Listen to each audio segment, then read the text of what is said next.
டார்ஜிலிங்கில் நாங்கள் இவருடைய விடுதியில் தங்கியிருந்தோம். Sun group. சங்கீதா என்பது இவரது அம்மாவின் பெயர், ரூபேஷ் என்பது அப்பாவின் பெயர். இந்த தம்பிக்கு 33 வயது ஆகிறது. இவர் உலகம் சுற்றியவர், கப்பலில் வேலை செய்தவர், அமெரிக்காவில் 2 ஆண்டுகள் இருந்தவர். ஆனால் அவருடைய தந்தை இறந்து விட்டதாலும் தாத்தா பாட்டியை கவனிக்க வேண்டியதாக இருப்பதாலும் ஒரே மகன் என்பதாலும் தன் வாழ்க்கையை திரும்ப இந்த டார்ஜிலிங்கிலேயே முடக்கி கொண்டார். அது எனக்கு கவலையாக இருக்கிறது.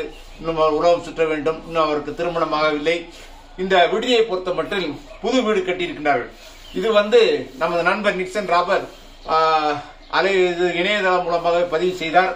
தெருக்கள் டார்ஜிலிங் போல உலகத்தில் எங்கேயும் தெருக்கள் இல்லை. ஒரு தெருவிலும் முட்டி முட்டி வருகின்ற கார் சின்னிய தெரு இருந்தாலும் மிகப்பெரிய வீடு, மாடியில் 3 அறைகள், நல்ல வசதியான ஒரு 3 வெள்ளித்தர விடுதியை போல அருமையான தங்கும் விடுதி. இங்கிருந்து பார்க்கின்ற காட்சியை பாருங்கள். இவ்வளவு பெரிய பள்ளத்தாக்கை நீங்கள் இங்கிருந்து பார்க்க முடிகிறது. நாங்கள் தங்கியிருந்த அறை இந்த 3 அறை, 1 2 3 அறைகள், 3. அது அவருடைய தாயார். இவருடைய இந்த விடுதி, இவருடைய உபசரிப்புக்கு நன்றி தெரிவித்துக் கொள்கின்றேன்.